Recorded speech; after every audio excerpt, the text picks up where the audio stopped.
Assalamualaikum warahmatullahi wabarakatuh. Tabi'un pemirsa, kembali lagi bersama saya Rista Putri di edisi Baca Koran.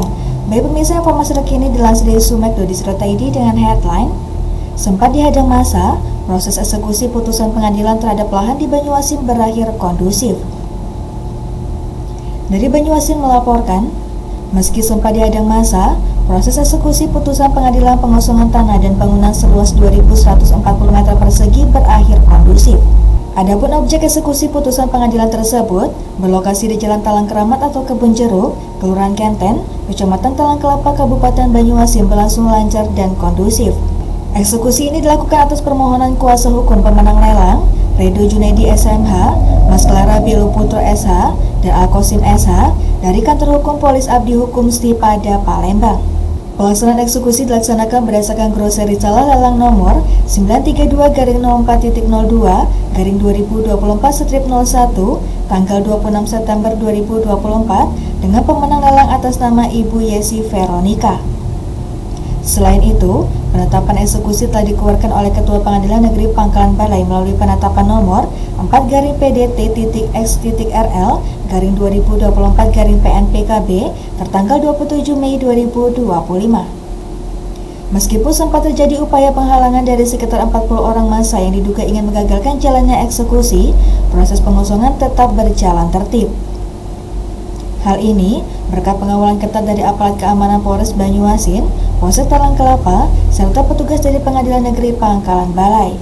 Objek tersebut sebelumnya merupakan milik Arya Kurniawan, warga perumahan Garuda Taman Kenten Palembang, dan telah diagungkan di Bank Mandiri Cabang Palembang.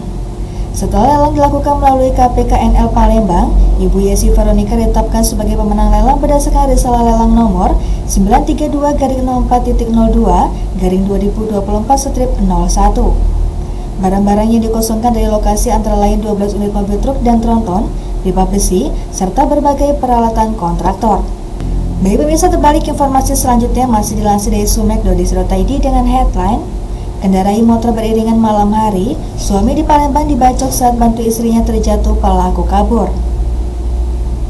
Dari Palembang melaporkan, malang dialami seorang suami di kota Palembang.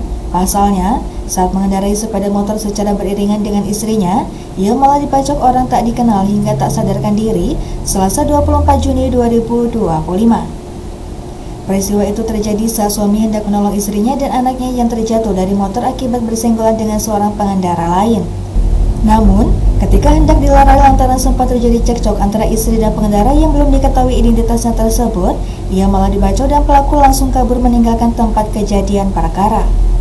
Tak terima suaminya telah dibacok di bagian kepala hingga tak sadarkan diri dan dirawat di rumah sakit, istrinya Rosdiana 49 tahun melaporkan peristiwa tersebut ke SPKT Polrestabes Palembang Selasa 24 Juni 2025. Di hadapan petugas, Rosdiana 49 tahun menuturkan bahwa peristiwa tersebut terjadi pada Sabtu 21 Juni 2025 kemarin sekitar pukul 23.30 waktu Indonesia bagian Barat.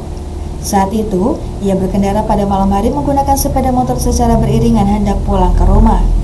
Rosdiana saat itu membonceng anaknya yang masih berusia 13 tahun, sedangkan suaminya mengikuti dari belakang menggunakan sepeda motor berbeda. Namun, saat melintas di Jalan Soekarno-Hatta, Kelurahan Bukit Baru, Kecamatan IB1 Palembang, tiba-tiba motor yang dikendarai Rosdiana disalip oleh pemotor lain.